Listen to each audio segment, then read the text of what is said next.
80% mark पडले सायन्सला जायचं, त्याच्यापेक्षा कमी पडले कॉमर्सला जायचं, आणखीन कमी पडले आर्ट्सला जायचं. एवढा विचार काय करत बसत त्याच्यामध्ये? ही मानसिकता वर्षानुवर्ष शहरी भागात नाही, ग्रामीण भागात नाही, सगळीकडे एकच मानसिकता, पर्सेंटेज बेसिसवर ठरवणे खूप चुकीचं आहे. ते मगाशी सरांनी सांगितलं त्याप्रमाणे आपल्याकडे आता 10वीला बोर्डाला एकदा शाळा मार्क देऊन टाकली, बाहेर चालला घे मार्क मोबाईल, त्यामुळे ते जवळपास सगळ्यांना पैकी पडतात. त्याच्यानंतर आपण इतकी तयारी 10वीच्या वर्षी मार्क पाडायची करतो, नाही कळलं काही फरक पडत नाही, घोकायचं पेपरात घोकायचं, मार्क मिळतातच. आणि तिसरं सर म्हणले तसं बेस्ट ऑफ 5, कमी मार्क असला विषयच बाहेर, त्यामुळे हे पर्सेंटेज चालू आणि त्याच्या जोरावर निवड खूप चुकीचं आहे. उदाहरण सांगतो तुम्हाला, एक 2 वर्षापूर्वी पोरग मला भेटलं, म्हणजे बाळा किती मार्क पडले? 82%. छान पडले. काय करायचं? सायन्स. मी म्हणलं मग ते बेस्ट ऑफ 5 कुठला विषय बाहेर पडला? सायन्स. आणि एवढे मार्क कसे पडले? संस्कृत मध्ये 99 मार्क आहेत मला. हे डेंजरस आहे. मार्क हा अजिबात क्रायटेरिया असू शकत नाही. मग दुसरा काय? हल्ली मुलांचे मुलींचे ग्रुप जगतात का? ग्रुप सगळे मिळून ठेवतात, चला या कॉलेजला जायचं, जत्रेत चालणार की चालणे सगळं तिकडे. हे पण नाही होऊ शकत. उदाहरण सांगतो तुम्हाला, असंच एक मला 2 वर्षापूर्वी 11वी कॉमर्स झालेला पोरगा भेटला. मला म्हणला आता काय कॉमर्स जमत नाही. काय झालं? फार लिहायला लागतं म्हणलं. मला एवढं त्याची सवयच नाही. आला कसा काय कॉमर्सला? आम्ही 5 जण एकत्र होतो, सगळे म्हणे त्याला कॉमर्सला, मी गेलो कॉमर्स. आता कळतं म्हणलं हे आपल्याला झेपणारं काम नाही. म्हणलं तुला काय आवडतं? नाही म्हणलं शाळेत पण आम्हाला टेक्निकल विषय होता, मला फार आवडायचा. सोड म्हणलं त्या करायला येतं, ये मागं परत. आणि मग 10वी नंतर टेक्निकल ब्रांच घेऊन पुढे झालं. काय झालं हे? काय म्हणतात मित्रमंडळी, काय म्हणतात शेजारी पाजारी, काय म्हणतात नातेवाईक, यांच्यावर निवड अत्यंत चुकीचं आहे. मग करायचं काय? साधा कन्सेप्ट आहे. विशेषतः आता जे 10वीला मुलं आहेत त्यांनी आता लगेच करायचं, पुढच्या 3 महिन्यात परीक्षा संपल्याबरोबर, रिझल्ट लागल्यावर नाही, आधी जेवढे विषय शिकवले ना 10वी पर्यंत सगळे एका कागदावर लिहून काढा. इतिहास आहे, भूगोल आहे, नागरिकशास्त्र आहे, physics, chemistry, biology, algebra, geometry, Hindi, Marathi, English, Sanskrit, जे विषय आहेत ते सगळे 3 कॉलम करा. पहिल्या कॉलम मध्ये खूप आवडलेले, जमलेले, झेपलेले विषय. दुसऱ्या कॉलम मध्ये मध्यम आवडलेले, जमलेले, झेपलेले विषय. आणि तिसऱ्या कॉलम मध्ये अजिबात न आवडलेले, जमलेले, झेपलेले विषय. आणि प्रामाणिकपणे करायचं ना काही. असं एक पोरग मी पाहिलं नाही 10वी पर्यंत आलेलं, ज्याला स्वतःला माहित नाही आपल्याला काय जमतं, काय झेपतं, काय जमत नाही, काय झेपत नाही. प्रामाणिकपणे करा. मग त्या तिसऱ्या कॉलम मध्ये, न आवडणाऱ्या कॉलम मध्ये कुठलाही विषय पडू द्या. मग अगदी त्यात फिजिक्स पडू दे, मॅथमॅटिक्स पडू दे, इतिहास पडू दे, भूगोल पडू दे, काय प्रॉब्लेम नाही. तिसऱ्या कॉलम मध्ये जे विषय पडतील ते कायमचे फेकून द्या, परत त्याच्याकडे बघायचं नाही आयुष्यात कधी. 10वी पर्यंत चॉईस आहे काही, सगळे विषय खाद्यात पुढे जायचे ना. 11वीला जाताना पहिला चॉईस मिळणारे फेका ते विषय, आणि मग पहिल्या कॉलम मध्ये जे विषय पडतात ते माझे. मग ते कुठे बसतात? ती ब्रांच माझी. असा जर विचार करून तुम्ही निवड केली तर ती जास्त योग्य असू शकते. आता एक 2 वर्षापूर्वी मला एका शाळेत बोलवलं होतं, 10वीच्या निरोप समारंभ. आता एका वेळ आहे का असलं काय बोलायचं? पोरांचा मूड काय असतो, पण बोलवलं. मी तिथेच सांगितलं एक पण उभं आहे, मला शंका आहे. मला काय शंका आहे? शंका एवढीच आहे म्हणला, मला कुठलाच विषय आवडत नाही. आता मी काय करणार आहे? त्यालाही सोल्युशन आहे. आणि आपण तिथं सुरुवात करणार. 10वी पर्यंतचा कुठलाही विषय आवडला नाही तरी 10वी पर्यंतच्या कुठल्याच विषयाशी संबंध नसणारा एक ऑप्शन 10वी नंतर उपलब्ध होतो, त्याचं नाव आहे ITI. पूर्णपणे टेक्निकल ऑप्शन आहे.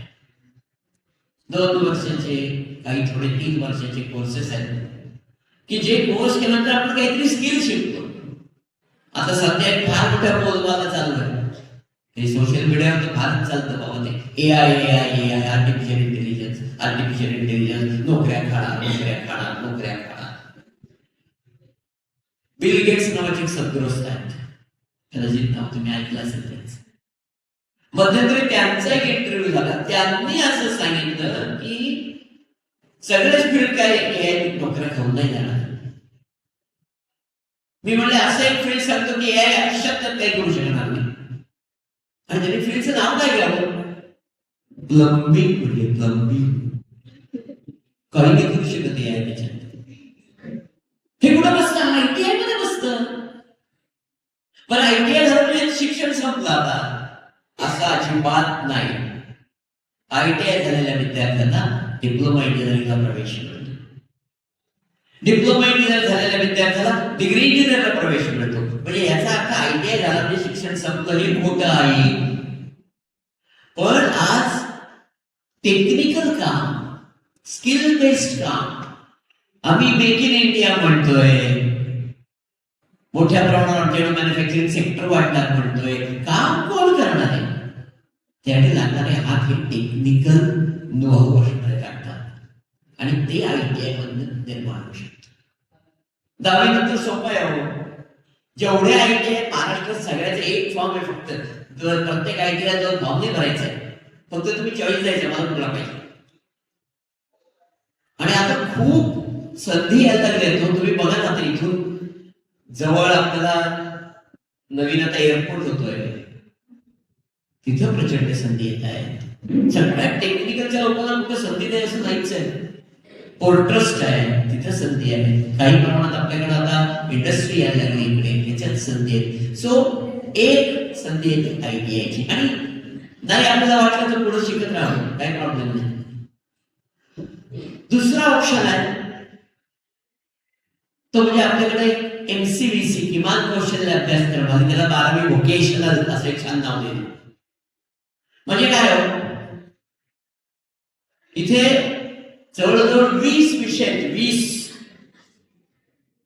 आणि त्या 20 विषयांपैकी तुम्ही कुठलाही एक निवडू शकता. 11वी 12वीला 5 सब्जेक्ट्स हे त्या विषयाचे,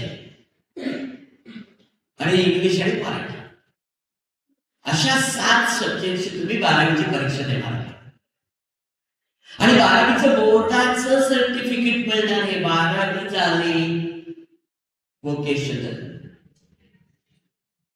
मग काय प्रॉब्लेम आहे? ज्यांना पारंपरिक एज्युकेशन मध्ये इंटरेस्ट नाही त्यांच्यासाठी हा पण एक चांगला ऑप्शन असू शकतो.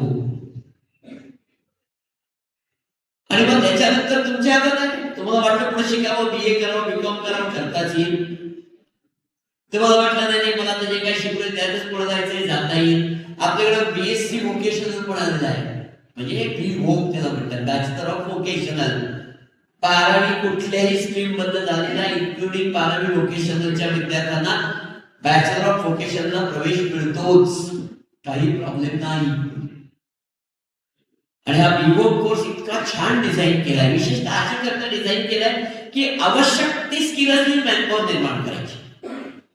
आणि त्याच्यामध्ये फक्त 40% थेअरी आणि 60% प्रॅक्टिकल काम त्या विद्यार्थ्यांना करायला लागतं. विद्यार्थी तयारच होतात. उदाहरण सांगतोय, आमच्याकडे पुणे विद्यापीठात हा BVOCचा कोर्स आहे.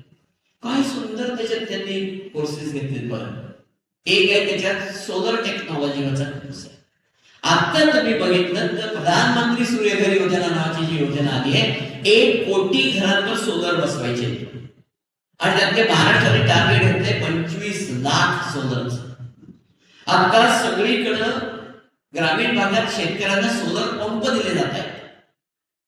सोलर टेक्नॉलॉजी मध्ये काम करण्याची मॅनपॉवर ती आहे कुठं? ती इथं तयार केली जाते. 40% थेअरी, 60% प्रॅक्टिकल. 12वी कुठल्याही विषयात झालेल्या मुलाला त्यांची संधी आहे, आणि तो प्रॅक्टिकल बेस शिकतो त्याला आपोआपच नोकरी किंवा स्वयंरोजगार दोन्हीच्या संधी मिळतात. त्याच्यावर अजून एक कोर्स आहे रिटेल मॅनेजमेंट मधला बीवोक. काय केलं पुणे विद्यापीठाने? त्यांनी मारुती सुझुकी नावाची कार मॅन्युफॅक्चरिंग कंपनी आहे ना त्याच्यावर टाईप केलं आणि व्यवस्था अशी निर्माण केली की 1 वर्ष ते पोरग विद्यापीठामध्ये थिअरी शिकेल आणि पुढची 2 वर्ष मारुतीच्या एखाद्या मोठ्या डीलरकडे ऍक्च्युअली कामच करेल. त्या 2 वर्षात त्याला वर्षाला 1 लाख रुपये एवढा स्टायपेंड देते मारुती. म्हणजे त्या शिक्षणाचा खर्च निघून जेवढा काढायचा खर्च निघतो आणि वरनं तो 2 वर्ष शिकतो काम ऍक्च्युअली. त्यामुळे त्याला काम मिळण्याची शक्यता सगळ्यात जास्त असते आणि याच्या उपर जाऊन डिग्री मिळतेच. म्हणजे बीवोकची डिग्री घेतल्यानंतर डिग्री नंतरचे जेवढे पर्याय आहेत अगदी MPSC UPSC staff selection banking सकट सगळे पर्याय उपलब्ध झाले बरं का. कारण या सगळ्या स्पर्धा परीक्षांना फक्त डिग्री लागते. मग ती बीए आहे का बीवोक आहे का बीई आहे का बीकॉम आहे तरी काही फरक पडत नाही. पण तुम्हाला चॉईस राहतो की बुवा मला जे शिक्षण घेतलंय जे स्किल कमावलंय त्यात काम करायचंय किंवा पुढे जायचंय पुढं स्पर्धा परीक्षांसाठी. चॉईस तुमच्याकडे राहतो. आणि सगळ्यात दुर्दैवाचा भाग या बीवोक कोर्सेस मध्ये ऍडमिशन साठी काहीच कष्ट करावे लागत. आज करत बोलत अशी परिस्थिती आता. बाकी सगळीकडे ऍडमिशनला लाईन लावा, सीईटी द्या, जेईई द्या, नीट द्या, काहीतरी परीक्षा द्या, मग त्याच्यात मार्काच्या बेसिसवर ऍडमिशन येतो. काहीच नाही, आला की ऍडमिशन. आणि वर्ण अशा प्रकारचा कोर्स माझा म्हणणं कुठेतरी हा विचार आपण केला पाहिजे. एक तळेगावला इन्स्टिट्यूट आहे याच्यासाठी बीवोकची. त्यांच्याकडे एक अप्रतिम कोर्स आहे. त्याचं नाव आहे रेफ्रिजरेशन एअर कंडिशनिंग मधला बॅचलर ऑफ व्होकेशनल. आता परिस्थिती अशी आहे की घराघरात रेफ्रिजरेटर नावाची वस्तू आहे आणि एसीचं प्रमाण इतकं वाढलंय आता. ग्लोबल वॉर्मिंगमुळे आणखी वाढत चाललंय आणि शहरामध्ये त्या ग्रामीण भागात पण यायला लागले. सगळ्यात महत्वाचं म्हणजे आता येणारी एकही कार ही नॉन एसी नसते. प्रत्येक कार मध्ये एसी आहे. अरे ह्याचं सगळ्याचं मेंटेनन्स, याचे सगळ्याचे रिपेअर्स हे सगळं करणार कोण? त्याकरताचं ट्रेनिंग ह्या कोर्स मध्ये दिलं जातं. 60% प्रॅक्टिकली पोरं तो कोर्स शिकतात. माझ्या माहितीत एक पोरगा आहे ज्याने हा कोर्स केलाय. तो फक्त कार एसी रिपेअरिंग मध्ये काम करतो, बाकी पण काहीच करत नाही. आणि काय डिमांड त्याला, कुठून कुठून लोक येतात. कारण काय झालं लोकांना 5 मिनिटं सहन होती एसीने कार मला आत्ताच्या आत्ता करून पाहिजे का. त्याला माहिती काय झालं, गॅस गेलाय फक्त 100 रुपयाचा गॅस भरतो तो त्या एसी मध्ये, जागेवर 2000 रुपये देणाऱ्याला काहीच वाटत. माझं 1% काम करून 100चे 2000 झाले ना. हे होऊ शकतं. असे बीवोकचे कोर्सेस उपलब्ध आहेत आणि त्याकरता 12वी पर्यंत आर्ट्स कॉमर्स सायन्स गेलं पाहिजे असं नाही. 12वी व्होकेशनल पण जाता येतं, काही प्रॉब्लेम नाही. कुठेतरी ह्याचा पण विचार 10वी नंतरची शाखा निवडताना केला पाहिजे की बीवोक 12वी व्होकेशनल नावाची ब्रांच अवेलेबल आहे. खूप ठिकाणी आहे, खूप शाळांमध्ये, खूप कॉलेजेसमध्ये. 20च्या 20 कोर्सेस कोणाकडेच नसतात. एक असतो, एक ते मग कोणाकडे अकाउंटिंग मधलं असेल, कोणाकडे इलेक्ट्रॉनिक्स मधलं असेल, कोणाकडे आणखी काही असेल. करा विचार तरी करा याच्यावर. कारण जे 12वी नंतरचे ऑप्शन्स आहेत त्याच्याकरता 12वीच लागते, काही फरक नाही पडत. त्याच्या पुढे ऑप्शन आहे काही मुलांच्या हातात कला आहे. कला 10वी पर्यंत एलिमेंटरी झाली, इंटरमिजिएट झाली, ए ग्रेड बी ग्रेड फार कौतुक असतात. 8वी 9वी पर्यंत पोरांच्या चित्रकलेचं हा छान चित्र काढतात. मुली रांगोळी हा छान रांगोळी काढते. 10वी झाली म्हणतात झालं ते सगळं अभ्यास करा, रांगोळ्या म्हणून पडलं पोट नाही भरले, चुकीचं आहे.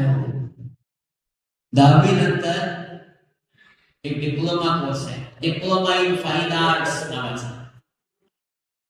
की ज्या कोर्स मध्ये तुम्हाला फक्त एलिमेंटरी इंटरमिजिएटच्याच मार्गांवर प्रवेश मिळणार आहे आणि 10वी पास करायला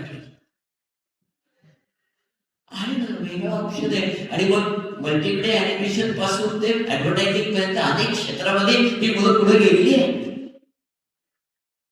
तेव्हा फक्त वृत्तचित्रकडे हातात नाही तरी सुद्धा तुम्हाला 10वी नंतरच काय फार अगदी 12वी पदवी घ्यायला लागतात ऑप्शन मिळू शकतात. अजून एक ऑप्शन आहे, तो आहे डिप्लोमा इंजिनिअरिंग. पण हे काय, डिप्लोमा इंजिनिअरिंग साठी कुठेतरी मॅथ्स आणि सायन्स मधलं फिजिक्स हे दोन विषय निदान बरे लागतात बरं का, फार ग्रेट नाही पण निदान बरे लागतात, कारण त्याच्यामध्ये ते दोनच विषय महत्वाचे. पण आताची परिस्थिती अशी आहे की 10वी नंतर डिप्लोमा इंजिनिअरिंगची ऍडमिशन ही सेंट्रलाइज झालेली आहे. इथं बसायचं महाराष्ट्राचे फॉर्म भरू शकतात तुम्ही एका फॉर्म मध्ये, आणि मग डिप्लोमाला ऍडमिशन जर तुम्हाला मिळाली त्यात सुद्धा ब्रँचेस आहेतच, mechanical, electrical, electronics, computer, IT आणि अनेक, म्हणजे एक अतिशय अप्रतिम डिप्लोमा इथून पुढे मुंबई विद्यापीठात आहे, मुंबई विद्यापीठात. त्याचं नाव आहे डिप्लोमा इन रबर टेक्नॉलॉजी. अख्ख्या महाराष्ट्रात एका ठिकाणी आहे फक्त डिप्लोमा इन रबर टेक्नॉलॉजीचा डिप्लोमा. आता रबर कुठे नाही हो, तुमच्या सगळ्यांच्या सायकलीपासून गाड्यांपर्यंत सगळ्यांचे टायर तुम्ही रबराच्याच आहेत. रबराचा उपयोग तुम्हाला असंख्य ठिकाणी बघायला मिळतोय. त्याचं शिक्षण आहे, त्यानंतर त्या फील्डमध्ये नोकरी ही मिळण्याची शक्यता फक्त या रबर टेक्नॉलॉजी डिप्लोमा विद्यार्थ्यांना मिळणार आहे तो उपलब्ध. आणि फार ग्रेट नाही, 90% मार्क दिला जातात त्याला, 60-70% मार्क मिळाले तरी तुम्हाला डिप्लोमा इन रबर टेक्नॉलॉजीला ऍडमिशन मिळेल. मुंबई विद्यापीठ, कुठं लांब जायचं नाही. पण ऍव्हरेज नाही, डिप्लोमा इन प्रिंटिंग टेक्नॉलॉजी नावाचा डिप्लोमा आहे. म्हणजे आता जे आपण हे सगळं हे जे सगळं आहे ना, दिस इज नथिंग बट प्रिंटिंग. असं एक वाटत होतं लोकांना कॉम्प्युटरायझेशन झालं, डिजिटायझेशन झालं की प्रिंटिंग फिटिंग सगळं बंद होईल, आता सगळं ऑनलाईन, असं काही झालं. कुठलंही वर्तमानपत्र बघा, मासिके बघा, साप्ताहिके बघा, पुस्तक बघा, एवढ्याशा पॅम्पलेट पासून ते मोठ्या फ्लेक्सेस पर्यंत सगळं प्रिंटिंग मध्ये आहे. आणि अख्ख्या महाराष्ट्रात एक कॉलेज आहे फक्त जे डिप्लोमा इन प्रिंटिंग टेक्नॉलॉजी देतं. परत एकदा 60-70% ऍडमिशन गॅरंटेड. ते पुण्याला, पुणे विद्यापीठ 4 वर्षांचं कॉलेज आहे. त्याच्यानंतर डायरेक्ट देशामध्ये चेन्नईला आहे कॉलेज. आपल्याला पुढे तेवढं जवळ आहे, पण वेगळा कोर्स आहे. शेवटी एक लक्षात घ्या, करिअर मध्ये काहीतरी ग्रेट करून आईन्स्टाईन होणारे 10 लाखात एक असतात, पण पायावर उभं राहणं प्रत्येकाला करायचं आहे. मग त्याच्यासाठी आपल्याला असे काही मार्ग शोधता येतात का की ज्यातनं मला चांगल्यापैकी माझ्या पायावर उभं राहता येईल. तर असे डिप्लोमा इंजिनिअरिंगचे कोर्सेस आहेत. आज रेल्वेमध्ये जो मोटरमन आहे ना लोकलचा, किंवा इंजिन ड्रायव्हर किंवा गार्ड, हे कोण येतो, हे सगळे डिप्लोमा मेकॅनिकल किंवा डिप्लोमा ऑटोमोबाईल इंजिनियर आहेत. डिग्री नाही, डिप्लोमा. रेल्वेच्या वेगळ्या त्यांच्या परीक्षा आहेत, त्या दिल्यानंतर तिथे तुम्हाला जॉब मिळणार. आणि मुली पण करतात. पगार किती आहे, साधारणपणे 1 लाख रुपये महिना. एवढा पगार लोकलचा मोटरमन किंवा रेल्वेचा इंजिन ड्रायव्हर किंवा गार्ड करतो. फक्त diploma mechanical, diploma automobile engineering. म्हणजे हे ऑप्शन्स खूप आपल्याला वेगवेगळे डिप्लोमा मिळू शकतात. आजची परिस्थिती अशी, मगाची सर म्हणले डिग्री इंजिनिअर नोकरी मिळत नाही, मान्य करतो मी. ही परिस्थिती डिप्लोमा इंजिनिअरच्या बाबतीत अजिबात नाहीये. डिप्लोमा इंजिनिअरच्या नोकऱ्या अवेलेबल आहेत, पण पोरं नाही, तर सगळ्यांना डिग्री करायची, डिप्लोमा झाल्यानंतर पोरच मिळत नाही. तशा इंडस्ट्रीची रोड आहे ना संधी, करता येऊ शकतं. पण 10वी नंतर डिप्लोमा हा एक चांगला ऑप्शन असू शकतो. सेंट्रलाइज फॉर्म फिलिंग आहे, फार भयंकर ग्रेट मार्क वगैरे लागतात असं काही नाही. आणि आपल्याकडे जवळपास सुद्धा डिप्लोमा कॉलेज आहे, कारण त्याच्याकरता मुंबईत जा, पुण्यात जा वगैरे काही गरज नाही. सो 10वी नंतर अजून एक ऑप्शन इज डिप्लोमा इंजिनिअरिंग. त्यानंतर आर्ट्स, कॉमर्स, सायन्स काही तर ते आहे. पण हे सगळे ऑप्शन मुद्दाम एवढ्याकरता सांगितलं की यातही पुढे जाता येतं, करिअर घडवता येतं.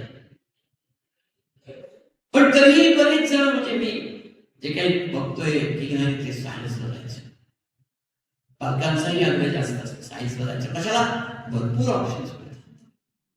आर्ट्स करायचं काय करणार, डिग्री मिळवली भीतीवर लावणार आणि फार फार तर काय स्पर्धा परीक्षेची तयारी करणार, अजून काय करणार? तर असं नाही आहे. स्पर्धा परीक्षेची तयारी ग्रॅज्युएशन नंतरचा विषय हो. आता 12वी पर्यंत तुम्ही वेगळ्या स्पर्धा परीक्षांच्या तयाऱ्या करा असं माझं म्हणणं आहे. आणि त्या स्पर्धा परीक्षेची काही संबंध नाही. 11वी 12वी मध्ये 12वी नंतरचे असे अनेक ऑप्शन्स आहेत की ज्याच्यामध्ये तुम्हाला परत स्पर्धा परीक्षाच द्याव्या लागणार. उदाहरणार्थ लॉ, वकिली. आज आमच्या देशामध्ये वेगवेगळ्या कोर्टांमध्ये 7 कोटी खटले पेंडिंग आहेत आणि रोज हजारांनी दाखल होत आहेत. त्यामुळे ज्या व्यवसायाला मरण नाही त्याचं नाव वकील. हा एक आहे, नोकऱ्यांचं प्रमाण कमीच, तुमच्या स्किलवर तुमचा पैसा. आणि त्यामुळे तासाला 1 लाख रुपये कमवणारे वकील मी पाहिले. तासाला 1 लाख आणि वर्षाला 1 लाख कमवणारे पण पाहिले, ज्याच्या त्याच्या कुवतीप्रमाणे. काय लागतं? 12वी कशात नाही चालतं. आर्ट्स असो, कॉमर्स असो, सायन्स असो, पण फक्त 12वी पुरत नाही. एक वेगळी स्पर्धा परीक्षा त्याकरता द्यावी लागते, त्याला लॉ सीईटी असं म्हणतात. काय विषय तेव्हा सीईटीला? इयत्ता 10वीचे 2 आणि 8वीचे 2. 10वीचे विषय कुठले? इंग्लिश आणि जनरल नॉलेज. आणि 8वीचे कोणते? बेसिक मॅथमॅटिक्स म्हणजे अर्थमॅटिक आणि रिझनिंग ॲबिलिटी, किंवा जे आम्ही 5वी 8वी स्कॉलरशिपला जे बसले होते त्यांना बुद्धिमत्ता चाचणी, बुद्धिमत्ता कसोटी असं काहीतरी विषय होता ना, तोच तो. त्या विषयाच्या जोरावर 12वी नंतर लॉची ही स्पर्धा परीक्षा देऊन आम्हाला लॉ कॉलेज ऍडमिशन मिळू शकते. 5 वर्षाचा कोर्स. मुलीचं प्रमाण जास्त आहे, म्हणून त्यांच्याकरता एक सांगितलं की आपल्या सरकारने सुविधा अशी निर्माण केली आहे की तुम्हाला फी नाही ग्रॅज्युएशन पर्यंत. प्रॉब्लेम ना. पण लॉ मध्ये खूप संधी मिळू शकतात आणि त्याकरता फक्त ही एक परीक्षा द्यायची. परीक्षा तयारी व्हायला जात नाही हो. पुढे तुम्ही स्पर्धा परीक्षा जाणार, तिथेही जनरल नॉलेज लागणारच आहे, तिथेही इंग्लिश लागणारच आहे, तिथेही रिझनिंग ॲबिलिटी लागणारच आहे, तिथेही बेसिक मॅथ्स लागणारच आहे. म्हणजे ही तयारी व्हायला नाही जाणार. फक्त या 4 विषयाची जास्तीची तयारी केली तर आता लगेच 12वी नंतर आम्हाला लॉ उपलब्ध होईल. दुसरं, सध्या टीव्ही ऑन करा, चॅनेल सर्व करा. कुठल्या ना कुठल्या चॅनेलवर कोणी ना कोणीतरी स्वयंपाक करताना दिसतोच. Master chef, hotel management, hospitality management, culinary arts, अशी वेगवेगळी नावं आहेत. एकाच 12वी नंतर या विषयात करिअर करण्याची संधी मिळू शकते. आणि त्याकरता सुद्धा राज्य सरकारची एक सीईटी आहे, ही हॉटेल मॅनेजमेंटची स्पर्धा परीक्षा किंवा सीईटी. काय विषय? जे लॉ होते त्याचीच आहेत, वेगळा अभ्यास नाही करायचा काही. तेच 10वी पर्यंत रिझनिंग ॲबिलिटी 8वी पर्यंतची. रिझनिंग ॲबिलिटी 8वी पर्यंत सामान्य गणित आणि 10वी पर्यंत इंग्लिश आणि 10वी पर्यंत जनरल नॉलेज. That's all. या सीईटी या स्पर्धा परीक्षेतून आपल्याला हॉटेल मॅनेजमेंटला प्रवेश मिळणार आणि मग त्याच्यात डिग्री करून तुम्ही दोन्ही गोष्टी स्वतः पायावर भरू शकता वेळ पडली तर, आणि नाही तर जॉब करू शकता. हॉटेल मॅनेजमेंटला जाण्याचा अजून एक मार्ग आहे 12वी नंतरचा. कोणताही 12वी डिप्लोमा इन हॉटेल मॅनेजमेंट. काहीच प्रॉब्लेम नाही, कोणालाही जाता येतं. 12वीचे मार्क, दॅट्स ऑल. बाकी काही पाहत नाही, जाऊ शकता तुम्ही. आणि आम्ही 12वी व्होकेशनलचे पण मार्क चालतात. काय करा, सायन्स आर्ट्स कॉमर्स स्पेसिफिक लागत नाही. पण ह्या एका तयारीला म्हणजे 12वी नंतरची स्पर्धा परीक्षेची एक तयारी जर तुम्ही केली तर तुम्हाला लावलं जाते, तुम्हाला हॉटेल मॅनेजमेंटला जाते. अजून एक सांग, अनेक जणांना मी समजून बसतात एमबीए बीबीए करायचं पुढे जातं. एमबीए साठी पहिलं पाऊल असतं ते बीबीए, बीबीएम, बीएमएस नावाची डिग्री इन मॅनेजमेंट. त्याची कॉलेज आपल्या भागात येतात, पण मुंबईपर्यंत पण जायची गरज नाही. त्यालाही स्पर्धा परीक्षा आहे 12वी नंतर. एक विषय काय हेच 10वी पर्यंत इंग्लिश 10वी पर्यंत जनरल नॉलेज, इयत्ता 8वीचं गणित आणि इयत्ता 8वीचं रिझनिंग ॲबिलिटी किंवा बुद्धिमत्ता चाचणी. That's all. काही बाकी करायचं नाही. पण मग त्या परिस्थितीत आपल्याला BBA, BMS, BMM या कोर्सेसना ऍडमिशन मिळू शकते आणि हा ग्रेट मार्क नाही मिळाला तरी चालणार. पण परीक्षा देणं अत्यंत गरजेचं आहे. आता हे सगळं सांगतोय ना, तेव्हा त्याच्यामध्ये एक खूप अडचणीचा विषय आहे, त्याचं नाव आहे इंग्लिश. काय गंमत आहे, पहिलीपासून आम्ही इंग्लिश शिकतोय. आता 10वीला आले 10 वर्ष, 11वीला गेले 11 वर्ष, 12वी 12 वर्ष इंग्लिश शिकताय. पण भीती काही लागत नाही. काय घाबरण्यासारखं हो त्याच्यात. म्हणजे गंमत सांगतो, मी पण मराठी मीडियम 10वी पर्यंत पूर्ण 100%. आमच्याकडचं इंग्लिश काय भारी होतं. गोपाळ सीता यास्मिन असेच धडे आम्हाला, जे आधी तुम्ही 5वीत शिकता ते आम्ही 10वीला शिकलो धडे. पण काही होत नाही हो, जमतं सगळं. इंग्लिश सुधारावंच लागेल. मराठीचा अभिमान असलाच पाहिजे, त्याच्याबद्दल वाद नाही. पण याचा अर्थ इंग्लिशचा दुस्वास करायचा असं नाही. इंग्लिश साठी वेगळे प्रयत्न करायला लागतील. काही अवघड नाहीये. मी तुम्हाला एक सांगू का, सगळ्यांकडे आता टीव्ही आले. रोज टीव्हीवरच्या अगदी DD असलं तरी दूरदर्शन इंग्लिश बातम्या ऐकायला शिका. टीव्हीवरच्या का आपल्याला नाही सगळं कळणार काय बोलतोय ते, पण मागे चित्र असतात ना, त्याच्यावर अंदाज येतो हा काय बोलतोय. 3-4 महिने झाल्यानंतर तुमचं तुम्हाला कळेल की आपल्याला हळूहळू समजायला लागलं. की अजून एक गोष्ट, विशेषतः 11वी-12वी त्यांच्याकरता, नंतर 10वीची पुढे गेलं तेच करायचंय. आणि आपण छोटे छोटे ग्रुप वर्गांमध्ये सुद्धा असतात हो, मुलांचे मुलींचे, आपापसात हे बडबड करतात. शिक्षकांना नको जीव करतात.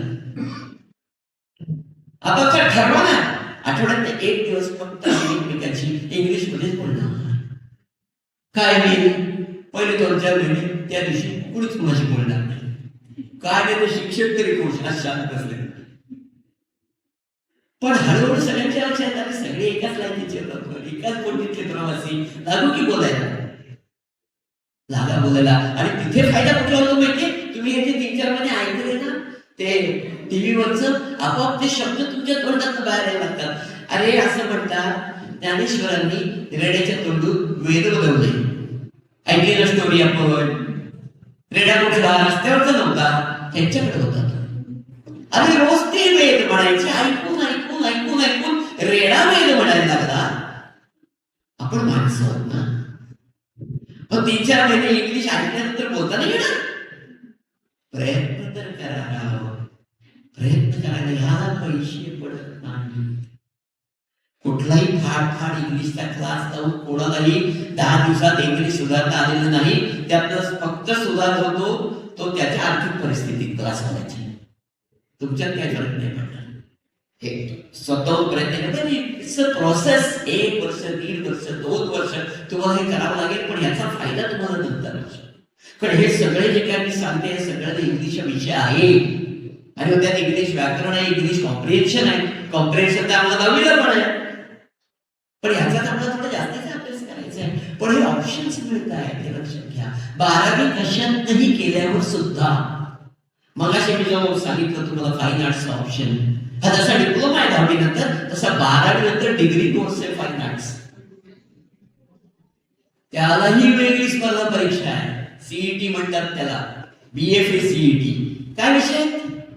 ड्रॉइंगचे 4 पेपर, दॅट्स ऑल. थिअरीचा 1 आणि 3 प्रॅक्टिकलचे पेपर, जे तुम्हाला साधारणपणे इंटरमिजिएटला होते, साधारण त्या दर्जाचे पेपर आहेत.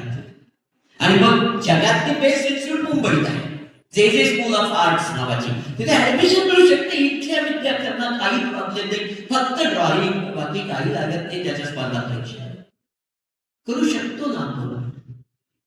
ही संधी उपलब्ध असते कोणत्याही शाखेत 12वी केलेल्या विद्यार्थ्यांसाठी. अजून एक ऑप्शन सांगतो तुम्हाला, 12वी फक्त कशात नाही करा, काही प्रॉब्लेम नाही. पुण्यामध्ये तुम्ही MSCIT ऐकलं का? MSCIT ना, MSCIT कोण MSCIT पण आपल्याला ते कॉम्प्युटरचं चालवतं बघा केंद्र, हा MSCIT, बेसिक कॉम्प्युटर एज्युकेशन देणारी संस्था, त्यांचं नाव आहे MKCL, Maharashtra knowledge corporation limited. या संस्थेतर्फे तो MSCIT चा कोर्स साधारण 10वी नंतर बऱ्यापैकी पूर्ण करतात, 10वी-11वी. या MKCL ने एक कोर्स आणलाय 12वी साठी. 12वी फक्त कशात नाही झालेलं चालतं त्यांना. वैशिष्ट्य काय त्या कोर्सचं? एक वेगळी परीक्षा घेत होतो त्या मित्रांना. कसली परीक्षा? साधा कॉम्प्युटर चालवता येते कधी एवढीच, काय प्रोग्रामिंग फेग्रामिंग लागत नाही त्यांना. आणि मग तुम्हाला उचलतात आणि एखाद्या चांगल्या IT कंपनीत ढकलून देतात 3 वर्षासाठी. 3 वर्ष IT इन्फ्रास्ट्रक्चर मॅनेजमेंट या विषयासाठी. तुम्ही 3 वर्ष तिथं त्या कंपनीत राहून काम करता, 8,000 रुपये महिना स्टायपेंड कमवता, प्लस 3 वर्षात तुमच्याकडे यशवंतराव चव्हाण मुक्त विद्यापीठाची ती डिग्री पण करून घेतात. म्हणजे 12वी नंतर 3 वर्षात तुम्ही अनुभव मिळवता, पैसा मिळवता, डिग्री मिळवता, अजून काय लागतं? आणि त्यानंतर तुम्हाला त्याजवळ नोकरी मिळणं फार अवघड नाहीच आहे, कारण 3 वर्षाचा अनुभव आहे तुमच्याकडे. म्हणजे अशा प्रकारचे पण ऑप्शन उपलब्ध आहेत. फक्त 12वी लागते, काही लागत नाही 12वी पेक्षा त्याला जास्त. पण मग या थोड्या वेगळ्या प्रकारच्या स्पर्धा परीक्षेची आपल्याला त्याकरता तयारी करायला लागेल. आणि काही त्याला अवघड विषय नाहीच आहेत ना, प्रयत्न करायला आहेत. अनेक मुलं सायन्सला जाणारी आहेत. सायन्सला गेल्यानंतर PCM, PCB असं काहीतरी घ्यावंच लागतं. पण फक्त 12वी झालात सायन्स मधून तरी अनेक ऑप्शन्स उपलब्ध होतात. काय ते CET JEE पण गरज नाही पडत. फक्त 12वीच्या मार्कावर एक D.Pharm, डिप्लोमा इन फार्मसी. या डिप्लोमासाठी कुठलीही CET लागत नाही. 2 वर्षाचा डिप्लोमा आहे फक्त. आणि त्याच्यात खरं मेजरली केमिस्ट्रीच लागतं, बाकी फिजिक्सही लागत नाही, काहीच लागत नाही. पण या 2 वर्षाच्या डिप्लोमाच्या आधारे तुम्हाला एखादं स्वतःचं मेडिकल शॉप करता येतं, किंवा एखाद्या मेडिकल शॉपमध्ये तुम्हाला जॉब मिळू शकतो, किंवा एखाद्या हॉस्पिटलच्या मेडिकल मध्ये तुम्हाला जॉब मिळू शकतो, किंवा या सगळ्या ज्या औषध कंपन्या आहेत त्यांच्याकडे सेल्स अँड डिस्ट्रीब्युशन मध्ये जॉब मिळू शकतो. 2 वर्षाचा डिप्लोमा कोर्स 12वी नंतरचा, फक्त 12वीच्या मार्कावर, काही वेगळं नाही. मुलींकरता एक अतिशय अप्रतिम कोर्स आहे नर्सिंग. 12वी नंतर 12वीच्या मार्कावर प्रवेश आहे, डिप्लोमा इन नर्सिंग, GNM असं त्याला म्हणतात. फी अत्यंत क्षुल्लक आणि सगळ्यात महत्वाचं म्हणजे या 3.5 वर्षाच्या कोर्स नंतर 100% जॉब.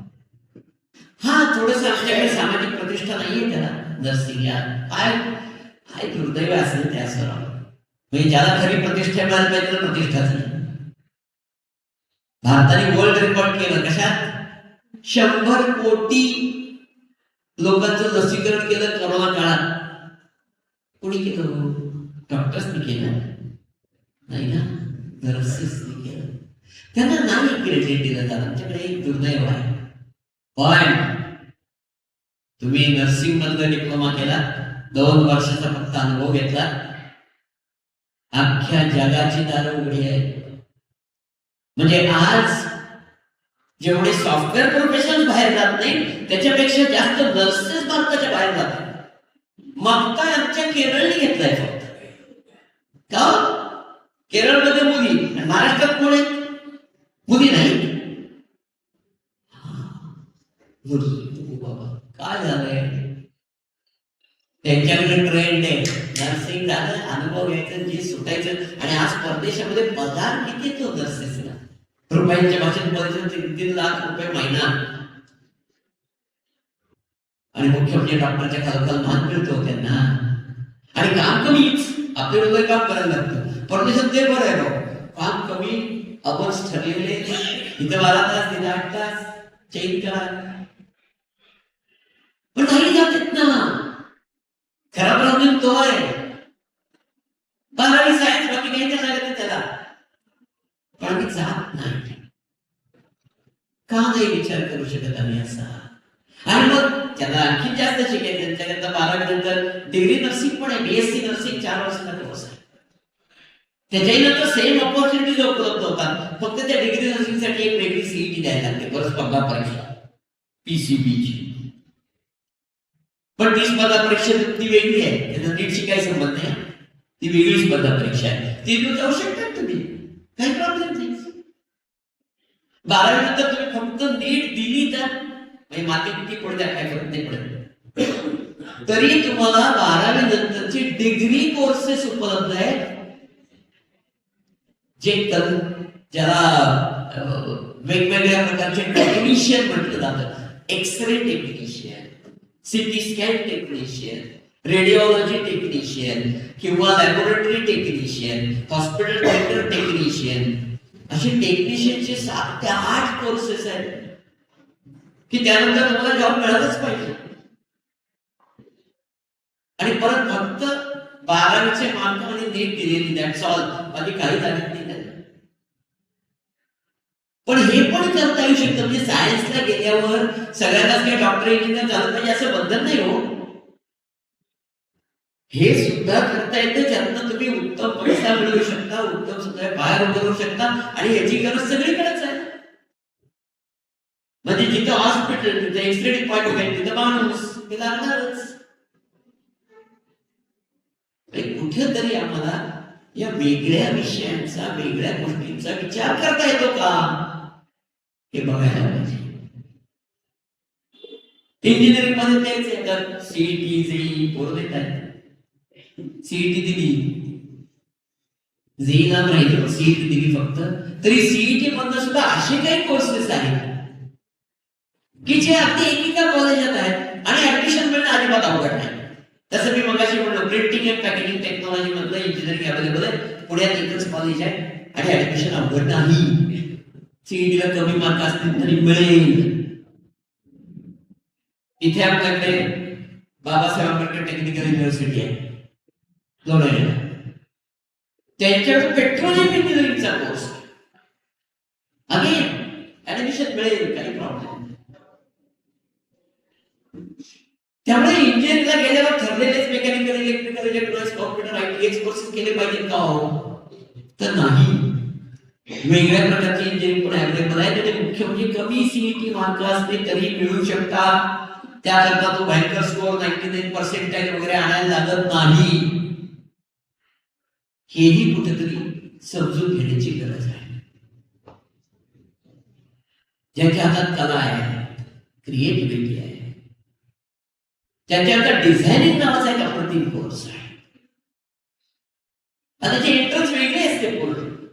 त्यात फक्त तुमची क्रिएटिव्हिटी आणि स्केचिंग स्किल्स दोन गोष्टी बघितल्या जातात, बाकी काही पाहिलं जात नाही. आणि त्याची पण महाराष्ट्राची वेगळी CET आहे, आणि त्या CET हेच विषय बेसिकली तुमची क्रिएटिव्हिटी आणि तुमची स्केचिंग स्किल्स, बाकी काही बघितलं जात नाही. त्याच्यात तुम्हाला डिझायनिंगला प्रवेश मिळू शकतो. त्यामुळे कुठेतरी ज्यांच्याकडे वेगवेगळ्या गोष्टी अंगात आहेत, म्हणजे पहिले आपले प्लस पॉइंट्स पाहिले पाहिजे आणि त्याला काय जुळतंय ते पाहिलं पाहिजे, की ज्यातनं आपल्याला त्या त्या विषयात, आपल्या आवडीच्या विषयात पुढे जाण्याची संधी मिळू शकते. आणि मग डिझायनिंग असेल, फाईन आर्ट्स असेल, तुमच्याकडे चांगली स्केचिंग स्किल्स आहेत, तुमच्याकडे चांगलं इमॅजिनेशन आहे, क्रिएटिव्हिटी आहे. आता क्रिएटिव्हिटी ओळखायची कशी हो? साधा विषय आहे. अनेक मुली हे बघून रांगोळी काढतात, इथलं बघायचं तिकडे काढायची, त्याचं ड्रॉइंग चांगलं असतं, पण क्रिएटिव्हिटी असतेच असं नाही. काही इमॅजिनेशन ते रांगोळी काढतात, that is called as creativity. मग ती आहे का नाही आपलं आपल्याला कळतं, बाहेर तर कोणी सांगायला नाही लागत, पण ती असेल. आणि हे फक्त मुलीच्या बाबतीत असते, मुलांच्या बाबतीत डिझायनिंग मध्ये आपल्याला ते संधी आहे, फॅशन डिझायनिंग सारखे कोर्सेस आहेत. कुठेतरी याही विषयावर आपल्याला लक्ष केंद्रित करावं लागेल. त्यामुळे माझी तुम्हाला रिक्वेस्ट आहे, तुम्ही स्पर्धा परीक्षांची तयारी करत असाल, आनंद आहे ती करा, पण ती ग्रॅज्युएशन नंतर आहे. आता पहिलं कॉन्सन्ट्रेशन हे 12वी नंतरच्या स्पर्धा परीक्षांवर द्या, की ज्यात काही निष्पन्न झालं तरी तुम्हाला ती तयारी उपयोगी पडणारच आहे. आणि मग त्यातच काही तुम्हाला चांगलं मिळालं, तुम्ही छान सुद्धा बाहेर उभे राहू शकण्याच्या संधी सगळ्यात जास्त तिथनं मिळणार आहेत तुम्हाला. अजून काही ऑप्शन्स आहेत जे बेसिकली स्किल बेस्ड आहेत. म्हणजे फॉर एक्झाम्पल अनेक ऑर्गनायझेशन असे आहेत ज्या तुम्हाला स्किल बेस्ड ट्रेनिंग देतात आणि व्यवस्था अशी निर्माण केली आहे त्यांनी. फुकट ट्रेनिंग आहेच, 4-5 आठवड्यांची ट्रेनिंग आहे त्यांची. राहणं जेवण खाण सगळी व्यवस्था ते करतात. फक्त आपला खर्च इथून उठून तिथं जायचं, दॅट्स ऑल. आणि काय काय त्या photography, video shooting, 2 wheeler 4 wheeler दुरुस्ती,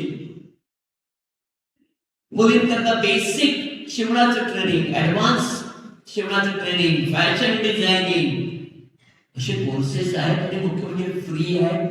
आपल्याला काही कला येत असेल तर त्याच्यात आपल्याला ऍडिशन करून घेता येईल, शिकून घेता येईल. आज आता इथं मुली बसल्यात, मी एक साधा प्रश्न विचारणार त्यांना. ते ब्लाऊज शिवतात, ब्लाऊज किती पैसे पडतात माहिती तुम्हाला? किती पैसे द्यायला ब्लाऊज शिवून घ्यायला? कोण येतं? किती लागतं तो? 300 ना? आणि त्याचं फार फॅशनेबल असेल तर किती? त्याला लिमिटच नाही, 1000 रुपये सुद्धा. बेसिक शिवणकाम शिकणं आणि डोक्यात काही क्रिएटिव्हिटी असली हे करणं अवघड नाहीये. इन्व्हेस्टमेंट एकाच नाही, मशीनचे सॉलिड. तुम्ही तुमचे मालक, स्वयंरोजगार, स्किल याच्याद्वारे करू शकता. आधी तर एक अजून एक निघाले ते काय, मेहंदी काढतात, मेहंदी. काय आता म्हणजे आम्ही ते नॉर्थ इंडियन लोक हसता असतात, आमच्याकडून सगळ्या त्याच्या एक दिवस मेहंदी सेरेमनी. पण पूर्वी ना आपण एकमेकींच्या हातावर काढायचे, बंद झालं लोकांचं सगळं. आता बाहेर बोलत मेहंदी काढायला किती पैसे हो? अहो त्या वधूच्या हातावर मेहंदी काढायची असेल तर 5000 रुपयाचे खाली पैसे देतात. किती तास? आणि डोक्याचं पाणी 3 तास. चला त्याच्या हात काय पुढे काय असेल 5000 रुपये कशाला म्हणतात 3 तासाला? कोण मिळवते? आपल्या अंगात जर अशी काही कला असेल तर याचं थोडंसं ऍडव्हान्स एज्युकेशन आपल्याला घेता येतं. मुख्य म्हणजे हे सगळे सेल्फ एम्प्लॉयमेंटला प्रोत्साहन देणारे डिश आहे. हे पण आम्हाला कुठेतरी लक्षात घेतलं पाहिजे. त्यामुळे करिअर म्हणजे फक्त शिक्षण, नोकरी असं नाहीये. करिअर म्हणजे स्किल गोळा करणं आणि त्याच्या आधारे स्वयंरोजगार करणं, त्याच्या आधारे आपल्याला स्वतःच काहीतरी करता येणं, हेही तितकंच महत्वाचं आहे. कुठेतरी ह्या गोष्टी जरी आपल्या मनात सुरुवात जरी करायचं, 9वी 10वी 11वी मुलं लहान आहे ते मला कल्पना आहे, पण निदान डोक्यात याच्यावरचा विचार सुरू झाला आणि आपल्याला आपलं सेल्फ अनालिसिस करतात की माझ्यात काय चांगलं आहे आणि कशाच्या जोरावर मी पुढे जाऊ शकते, तरी करणं सहज शक्य आहे. आणि हे सगळं ऑप्शन्सला कुठे ते आपल्याकडे काय सगळं ते भयंकर मार्ग 90-95 ते कुठेही नसतं, काही लागत नाही, काय गरज नाही त्याची. सगळ्यांनाच काय एवढे मार्क पडत नाही ते सगळ्यांनाच माहिती. पण म्हणजे काय आपल्याला काहीच मिळणार नाही का? मिळणार. थोडासा विचार वेगळा करायची तयारी ठेवली पाहिजे आणि तो तुमच्या डोक्यात सोडावा. हीच खरं म्हणजे आजच्या सेमिनारची कल्पना आहे. एकदम काय तुम्ही इथं उठले की चांगले करिअर घडवायला असं होणार नाही याची मला संपूर्ण खात्री आहे. पण किमान वेगवेगळ्या गोष्टी डोक्यात आल्यानंतर यातलं आपल्याला काही करता येईल का, यातला आपल्याला काही विचार करता येईल का, यातला आपल्याला काही सूट होईल का, एवढं जरी तुमच्या डोक्यात आलं तरी मला वाटतं की सार्थक झालं. म्हणजे यांनी जे प्रचंड प्रयत्न केले त्याचं सार्थक झालं असं वाटतं. मी खूप पारंपरिक करिअर बद्दल नाही बोलत आहे, मला मान्य आहे. कारण मेडिकल, MBBS, आता त्यात एक गंमत आहे बरं का. मेडिकल म्हणजे MBBS का? ते नीट परीक्षेमध्ये थोडे कमी मार्क असतील तर पोरं दोनदा तीनदा नीट परीक्षा देतात, त्यासाठी द्यायची. अरे कमी मार्क असतील तर BAMS आहे, BHMS आहे, हे पण डॉक्टरकीचेच कोर्सेस असतात. 200 मार्काला नीटच्या प्रवेश आहे. आणि आयुर्वेदिक आणि होमिओपॅथिक वैदिक आहे. तुम्हाला माहिती नाही का, आजूबाजूला भरपूर आयुर्वेदिक आणि होमिओपॅथिक डॉक्टर्स आहेत. सगळ्या हॉस्पिटल्समध्ये निम्म्याच्या डॉक्टर्स आहेत, रेसिडेंट्स सगळे होमिओ आणि आयुर्वेदिक आहे. अरे कमी मार्क असतील तरी ऍडमिशन मिळते, काही प्रॉब्लेम नाही. पण कुठेतरी आम्हाला तो विचार केला पाहिजे. करीत MBBS असं नसतं. व्हेटरनरी डॉक्टर एक अप्रतिम संधी आहे. मराठीचं नाव जरा वाईट आहे, जनावरांचं डॉक्टर. आपल्या माणसांचं डॉक्टर माहिती कशाला? अरे माणसांच्या डॉक्टरच्या दसपट संधी जनावरांच्या डॉक्टरला आहे. सगळ्या गव्हर्नमेंट कॉलेजेसच आहेत फक्त. हा नीटचे परीक्षा द्यावी लागेल, नीटचे मार्क लागतील, पण कमी चालतात. त्या MBBS सारखे लागत नाही. मुलींना तर 300-350 पण गव्हर्नमेंट कॉलेज मिळेल, मुलांना 400-450 लागते, कारण मुलींना 30% जागा आहे आणि कमी मुली जातात. पण poultry industry, dairy industry, pharma industry, इथपासून ते गव्हर्नमेंटचं तुम्ही UPSC MPSC करून काय मिळेल असं त्यातनं मिळू शकतं. कारण स्पेसिफिक ॲनिमल हजबंडरी मोठं डिपार्टमेंट आहे महाराष्ट्र सरकारचं. सगळे तिथं व्हेटरनरी डॉक्टर लागतात आणि होणारेच कमी आहे. कारण 5 वर्षाच्या पुढच्या वर्षी 7 होते देते. That's all. बँका आणि इन्शुरन्स कंपनी घेत आहेत व्हेटरनरी डॉक्टरला का? तर बँका जेव्हा लोन देतात डेअरी किंवा पोल्ट्रीला, किंवा इन्शुरन्स कंपनी जेव्हा इन्शुरन्स करते डेअरी किंवा पोल्ट्रीचा, त्यावेळेस त्या जनावरांचा हेल्थ स्टेटस कोण बघणार? बँकेचं मॅनेजर. त्याला काय करते त्यात? तिथं लागतो व्हेटरनरी डॉक्टर. त्यामुळे डॉक्टर म्हटल्यानंतर MBBS डोक्यातनं काढलं आणि तर ज्यांना खरंच त्यातलं काही करायचं ते नीटची परीक्षा व्यवस्थित दिली, कमी मार्क पडले तरी सगळे ऑप्शन्स आपल्याकडे उपलब्ध आहे. हे पण लक्षात घेण्याची गरज आहे. डिफेन्स मध्ये पण ऑप्शन्स आहेत, पण त्याला थोडी तयारी असते. म्हणजे NDA सारखं ऑप्शन आहे. कित्येक मुलं ग्रामीण भागातली NDA मध्ये आहेत. काय 11वी आर्ट्स कॉमर्स सायन्स कुणी करू शकते NDA. कारण एंट्रन्स एक्झाम आहे, त्याला 3च विषय आहेत, एक मॅथमॅटिक्स, दुसरा इंग्लिश आणि तिसरा जनरल नॉलेज. That's all. की परीक्षा तुम्ही उत्तीर्ण केली की त्यानंतर तुम्हाला इंटरव्ह्यू द्यायला लागतो, ज्याला SSB इंटरव्ह्यू असं म्हणतात. हा इंटरव्ह्यू जर तुम्ही दिला तर ह्या इंटरव्ह्यू नंतर तुम्ही पास झालात तर तुम्हाला NDA मध्ये प्रवेश आहे. दर 6 महिन्याला 370 मुलं आणि 30 मुली या NDA मध्ये घेतल्या जातात. आणि मग अख्खं शिक्षण फुकट, 1 रुपया खर्च नाही. राहणं, जेवण, खाण, कपडा, लत्ता सगळा खर्च सरकार करतं. एवढंच नाही तर त्याच्या उपर जेव्हा तुमचा जॉब स्टार्ट होतो, 3च वर्षाचं एज्युकेशन आहे, अजिबात जास्त. तुमचा जॉब स्टार्ट होतो तेव्हा तुम्हाला 18 लाख रुपये म्हणजे 1.5 लाख रुपये महिना एवढा पगार सुरू होतो पहिल्या दिवशीपासून. फक्त आम्हाला त्याची वेगळी तयारी आणि खरं म्हणजे घासावी लागेल. अरे आपण UPSC MPSC घासायला तयार आहोत, मग एंट्रन्स एक्झाम प्लीज खेळाची पत्ती करावं लागेल. त्याच्यासाठी माझी तुम्हाला रिक्वेस्ट आहे की याच्यासाठी पण प्रयत्न करा. डिफेन्स मध्ये मराठी टक्का नाही असं नुसतं म्हणून उपयोग होते हो, तो येणार कुठून? तर आमची तयारी पाहिजे, त्याच्यासाठी प्रयत्न करण्याची. सांगण्यासारखं खूप आहे, पण मी आता इथं थांबणार आहे. आणि आता मला खरं म्हणजे आता डायलॉग ओपन करायचं की तुमच्या मनात काही विचार असतील, शंका असेल तर ते विचारा, जेणेकरून मला त्याच्यावर बोलणं जास्ती शक्य होईल. येस, बोला.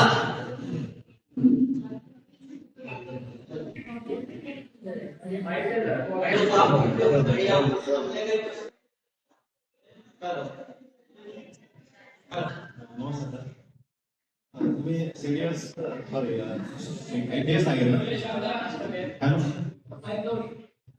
हॅलो, NDA सांगेल, NDA बरोबर सांगेल. आमच्याकडे एक मग मागे ठरविले मग एनडीए झाला होता तर एसएसबी क्रॅक नाही केलं. पण हे एसएसबी साठी काय म्हणजे काही कोण मार्गदर्शन करू शकतो का म्हणजे आहे संस्था आहेत अनेक आमच्या पुण्यात अनेक संस्था आहेत. आणि एसएसबी सगळ्यांना आहे मला वाटतं सीडीएस आणि एफएडला सुद्धा आहे मला वाटतं.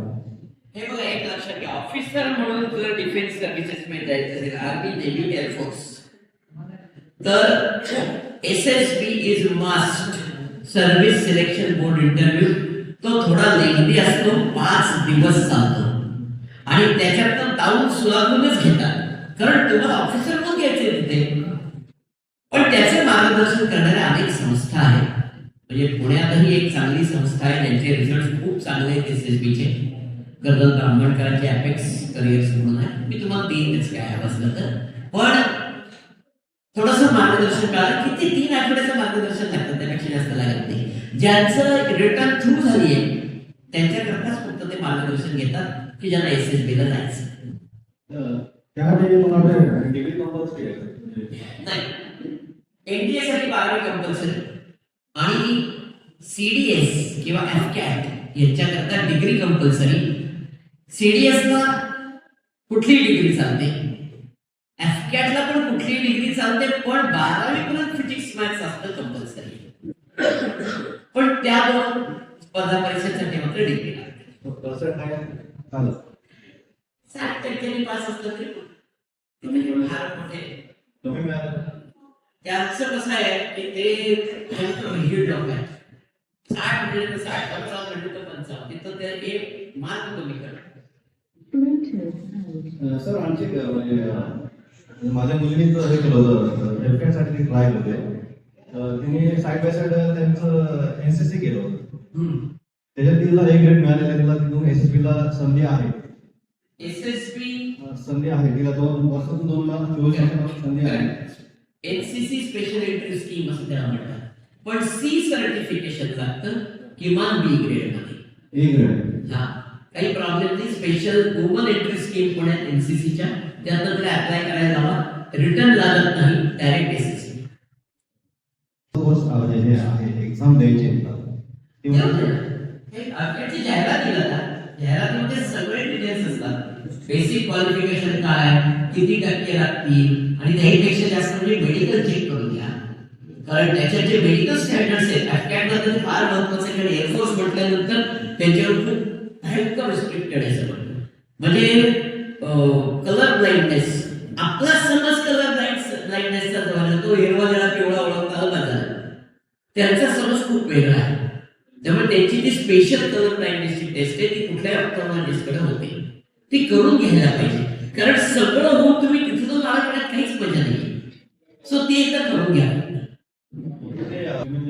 हो ते एअरफोर्सला पायलटसाठी तर अजिबात नो नो जस्ट पण बाकीच्या ज्या ग्राउंड ड्युटीज आहेत त्याला थोडं रिलॅक्सेशन आहे ते सगळं ते जाहिरातीत असतं. मायक्रो फायबर त्याच्यामध्ये करिअरला कुठली संधी आहे आणि दुसरा प्रश्न आहे की सायबर सिक्युरिटीचे काही कोर्सेस आहेत बायोलॉजी हे 12वी नंतरच्या कोर्स आहे. 12वीला मॅथ्स फिजिक्स केमिस्ट्री आणि बायोलॉजी असणं आवश्यक आहे. 12वीच्या मार्कावरच प्रवेश आहे कुठलीही सीईटी नीट परीक्षा द्यावी लागत नाही. पण फक्त बीएससी घेऊन फार करिअर्स नाही मिळणार किमान एमएससी केलं पाहिजे आणि रिसर्च फील्ड मध्ये करिअर जे सगळ्यात चांगलं आहे मायक्रोबायोलॉजीतलं त्यासाठी मात्र पीएचडी पर्यंत जावं लागतं. अदरवाईज एमएससी करून नॉर्मल जॉब्स मिळू शकतात मायक्रोबायोलॉजी. सायबर सिक्युरिटीचं असं आहे की नुसतं एखादं सर्टिफिकेशन करून काही कुणाला सायबर सिक्युरिटी मध्ये करिअर करता आलं नाही. त्याकरता बेसिक क्वालिफिकेशन तुमचं आयटीचं किंवा कम्प्युटरचं पाहिजे आणि सायबर सिक्युरिटीचा ऍडिशनल कोर्स तुम्ही केला तर सायबर सिक्युरिटी मध्ये करिअर चांगलं मिळू शकतं. एखादा 3 महिन्याचा कोर्स करून म्हणजे तुमचं काहीतरी बीए बीकॉम झाले 3 महिन्याचा सायबर सिक्युरिटीचा कोर्स केला म्हणून जॉब मिळेल अशी शक्यता जवळपास नाही. त्यातही जर इन्स्टिट्यूट तुम्हाला गॅरंटी देत असेल जे सायबर सिक्युरिटीचा कोर्स घेतात ते की तुम्ही 3 महिन्याचा कोर्स करा आणि तुम्हाला सायबर सिक्युरिटी जॉब लावून देतो तर त्यांचे गेल्या 3 वर्षाचं त्या संदर्भात रेकॉर्ड चेक करा. इफ दे आर गुड काही प्रॉब्लेम नाही. माझं नाव प्रकृती रमेश चव्हाणे. मी सध्या पुण्यात शिकते. तर मी HSC ऑपरेशनल मध्ये शिकत आहे. काय काय HSC ऑपरेशनल. व्होकेशनल. हा. तर मी आता टुरिझम अँड हॉस्पिटॅलिटी मॅनेजमेंट करत आहे. तर मला असं विचारायचं होतं की तुमच्यामध्ये काय वाटतं की टुरिझम मध्ये करिअर जास्त चांगलं आहे की हॉटेल मॅनेजमेंट मध्ये? बेसिकली आहे ना, टुरिझम मध्ये जर जायचं असेल तर ऑन द जॉब शिकणं हे कधीही चांगलं. हो सर, मी शिकली आहे. म्हणजे एखाद्या टुरिझम कंपनीमध्ये 2-3 वर्ष चांगलं काम करून अनुभव घ्यायचा, पण खरा पैसा त्या इंडस्ट्रीतला स्वतःच सुरू करूनच मिळतो. तुम्ही मोठ्या कुठल्याही कंपनीत काम केलं तर तुम्हाला कष्ट तर प्रचंड आणि मिळणारा पैसा त्यामध्ये कमी. ही वस्तुस्थिती आहे. 2-4 वर्ष अनुभवापुरतं कोणाकडे तरी काम करा आणि नाही तर स्वतःच सुरू करणं हे कधीही चांगलं. हॉटेल मॅनेजमेंट किंवा हॉस्पिटॅलिटी मॅनेजमेंट मध्ये एकच प्रॉब्लेम येते, म्हणजे खूप कष्ट आहे. खूप म्हणजे खूप 15-15, 16-16 तास काम करावं लागतं. फिजिकल एफर्ट्स, म्हणजे मेंटल नाही, फिजिकल एफर्ट्स. तेही डोक्यावर बर्फ आणि तोंडात खडी साखर. आपला राग किंवा आपली चिडचिड किंवा आपल्याला आलेलं फ्रस्ट्रेशन हे दाखवून चालत नाही. त्यामुळे ते जर आपल्याकडे असेल तर हरकत काहीच नाही, पण स्लो करिअर आहे. एकदम काही तुम्ही शेफ होत नाही, एकदम काही तुम्ही मॅनेजर होत नाही, टप्प्याटप्प्यानेच पुढे जावं लागतं. सो स्लो करिअर आहे. Thank you sir. इयत्ता 10वी संपूर्ण शाळेत शिकतो. तर मला नंतर म्हणजे 10वी नंतर नीट देऊन BPSC आणि AS करायचे. BPSC आणि AS, bachelor in veterinary science and animal husbandry. मला त्याकरता नीट तर कंपल्सरी आहेच. 7 गव्हर्नमेंट कॉलेज आहेत. सर, माझा क्वेश्चन असा आहे की साधारणतः त्याला नीट मध्ये मार्क किती लागतील? मिनिमम 400 आहे ना, एवढे मार्क तरी लागतील. गव्हर्नमेंट आणि गव्हर्नमेंट कॉलेजेस पण मिळालं तर कल्याण आहे यशाचं. सर, आणि त्याच्यामध्ये डिफेन्स मध्ये आहे की त्याचं एक वेगळं विंग आहे, पण त्याची जाहिरात वेगळी आहे. म्हणजे डॉक्टर झाल्यानंतर जो ब्रेक आहे त्यांचं स्वतःचं कॉलेज नाही. Thank you sir. सर, माझा प्रश्न आहे थोडा शक्य आहे की आम्ही त्या ग्रामीण भागामध्ये आपण आता लेक्चर घेतोय, तर साधारण आमच्याकडे जेव्हा मी स्वतः पालक आहे, आमच्या इकडच्या मुलांचा कल आहे की आर्ट्स आणि सायन्स मध्ये जेव्हा कॉलेजमध्ये एक बॅच भरते तेव्हा कॉमर्समध्ये 2 किंवा 3 बॅच भरतील एवढी इन्क्वायरी असते. तर फायनान्स आणि साधारण कोरोना नंतर सुद्धा शेअर मार्केटमध्ये वगैरे जास्त कल वाढलाय, तर त्यासाठी काय छोटे छोटे कोर्सेस आहेत किंवा फायनान्ससाठी काय कोर्सेस आहेत याबद्दल थोडं मार्गदर्शन हवं. काय माझं कॉमर्सच्या मुलांना तुम्हाला एक बेसिक सजेशन आहे की त्यांनी त्याच्याकडे वेळ भरपूर असतो. त्यांनी 12वी नंतर तरी निदान side by side part time job केलाच पाहिजे. नुसतं थेरॉटिकल बीकॉम पर्यंत एज्युकेशन घेऊन काहीही होणार नाही. पार्ट टाइम जॉब केला पाहिजे. मग तो एखाद्या CA कडे करा, टॅक्स कन्सल्टंट करा एखाद्या बँकेत, ठीक करा, कोणाकडे करा, किती कमी पैसे मिळाले तरी करा, अनुभव घेतलाच पाहिजे. कारण शेवटी तो अनुभव तुम्हाला पुढचं काहीतरी मिळवून द्यायला मदत करणार आहे. आणि दुसरं शेअर मार्केटचं जे आहे ना, हे सध्या खूपच प्रॉब्लेम आहे बाबा. जो उठतो म्हणजे आता इथे जरा पोरं ग्रामीण भागात ते शहरी भागात पोरं पहिलं म्हणतात तर ते आपल्याला डे ट्रेडिंग करून काय मग पैसे मिळतील का? सकाळी 9 ते दुपारी 3 बसायचे कॉम्प्युटरवर, रोजचे 5,000 रुपये कमवायचे विषय. तर हे सगळं भूलभुलैया आहे. याच्यात तर कोणालाही असे पैसे कधीच मिळालेले नाही. असे जर मिळत असते महिन्याकाठी लाखभर रुपये शेअर मार्केटमध्ये ट्रेडिंग करून, तर बाहेर गेल्यानंतर रिक्षावाला सुद्धा मिळाला नसता. त्यासाठी मला 20,000 रुपये दिवसभर काम करायचे, लाखभर रुपये मिळतात ना शेअर मार्केटला ट्रेडिंग करून. असं कधीच होत नाही. मुलांना हे कुठेतरी रॉंग फीडिंग केले किंवा ते काहीतरी कुठल्या तरी ते सोशल मीडिया आणि सिरियल्स मध्ये पाहतात, असं कधीच घडत नाही. त्यांना त्याच्यातून बाहेर काढायला पाहिजे की शेअर मार्केटमध्ये ट्रेडिंग करून पैसे मिळतात हे होत नाही. हा, शेअर मार्केटचे छोटे छोटे कोर्सेस आहेत, ते करून तुम्हाला बेसिक शेअर मार्केट म्हणजे काय हे कळलं आणि काय फ्युचर ट्रेडिंग काय आणि काय जनरल ट्रेडिंग काय डे ट्रेडिंग काय इतपत माहिती मिळेल, पण त्याचा उपयोग काय करणार? त्याच्याऐवजी माझं म्हणणं असं आहे की काही ग्रॅज्युएशन नंतरचे कोर्सेस आहेत, जसा BTS सारखा कोर्स आहे, डिप्लोमा इन टॅक्सेशन लॉ. आता परिस्थिती काय माहितीये, GST सारखा जो एक टॅक्स आलाय आपल्याकडे, 8 वर्ष झाले येऊन, 8 वर्ष, तरी आजही कोणाला कळत नाही.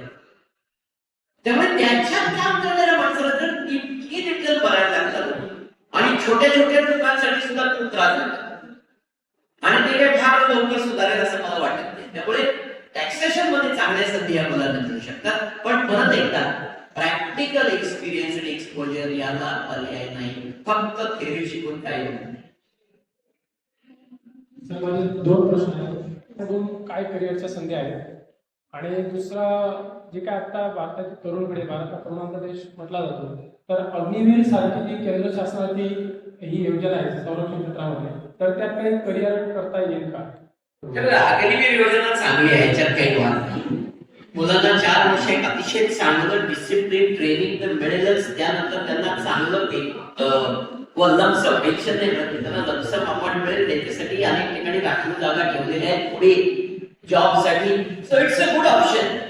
पण त्याला सुद्धा पण एक बेसिक परीक्षा, बेसिक त्यांचं मेंटॅलिटी हे सगळं लागणारच आहे. म्हणजे असं नाही पुढे उठावं अग्निवीर व्हावं इतकं सोपं नाही येते, पण नक्की चांगलं ऑप्शन आहे, काही प्रॉब्लेम नाही. 4 वर्षात चांगला पैसा, चांगलं प्रशिक्षण मिळतं, त्याचा तुम्हाला पुढच्या आयुष्यात नक्की उपयोग होऊ शकतो. सायन्स हा जो विषय आहे ना, तो आपल्याला त्या कोर्सेस आहेत 12वी नंतरचे, BSc इन डेटा सायन्स आणि BE इन डेटा सायन्स किंवा BTech इन डेटा सायन्स, 2 प्रकारचे कोर्सेस आहेत. डेटा सायन्सचा जो बेस आहे तो बेसिकली स्टॅटिस्टिक्स आहे. त्यामुळे स्टॅटिस्टिक्स समजणं, आवडणं, याच्यावर तुमचं डेटा सायन्स मधलं पुढचं फ्युचर अवलंबून आहे. फक्त नुसतं डेटा सायन्सचा कोर्स काही करता येत नाही, त्याला हा बेस त्याचा हा स्टॅटिस्टिक्स आहे, एवढं लक्षात ठेवा.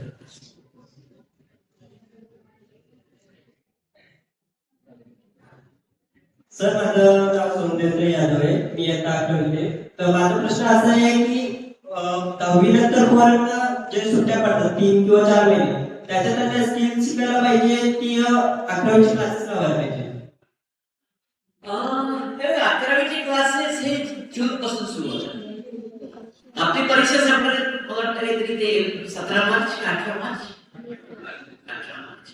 भरपूर वेळेमध्ये स्किल शिकायचं असेल तर माझं म्हणणं एवढं आहे, बेसिक MSCIT चा तरी कोर्स करा, कारण कॉम्प्युटर चालवता येणं ही आता काळाची गरज आहे. MSCIT करून नोकरी मिळत नाही, पण नोकरी मिळण्याकरता बेसिक क्वालिफिकेशन लागतं. तेव्हा एखादा कॉम्प्युटरचा भाग MSCIT तसं म्हणत नाही, पण बेसिक कॉम्प्युटर कोर्स एखादा करा, 2 महिने तो केला तरी मला असं वाटतं तुमचं बेसिक कॉम्प्युटर स्किल तरी चांगलं. आणि सर AI फील्ड मध्ये जर आता सध्या म्हणजे मॉडर्न हे युग आहे, तर 12th नंतर AI फील्ड जास्त यूज मध्ये येणार आहे पुढं, तर 12वीचे जे पोरं आहेत म्हणजे स्टुडंट 11th-12th चे, त्यांना 12वीच्या AI फील्ड मध्ये जास्त जायला पाहिजे की अजून इतर ह्याच्या क्षेत्रात?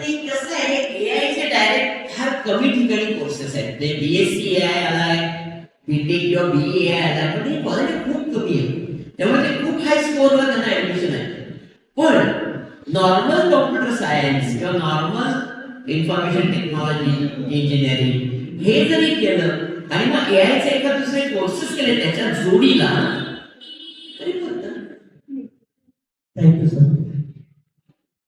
मध्ये एअरफोर्स आहे का, कसं काय करावं लागेल? पूर्वी कसं होतं ना, त्यांच्याकडं एअरमन नावाचे कॅटेगरी, थोडक्यात आर्मी मध्ये जो सोल्जर तसा एअरफोर्स मध्ये एअरमन, आणि त्यामुळे त्या कॅटेगरी मध्ये त्याला घेतलं जातं 4 वर्ष. पायलट करता बेसिकली NDA किंवा CDS किंवा AFCAT याच्याशिवाय पायलट म्हणून ना. सगळ्यांचे मनापासून आभार मानतो. Thank you very much.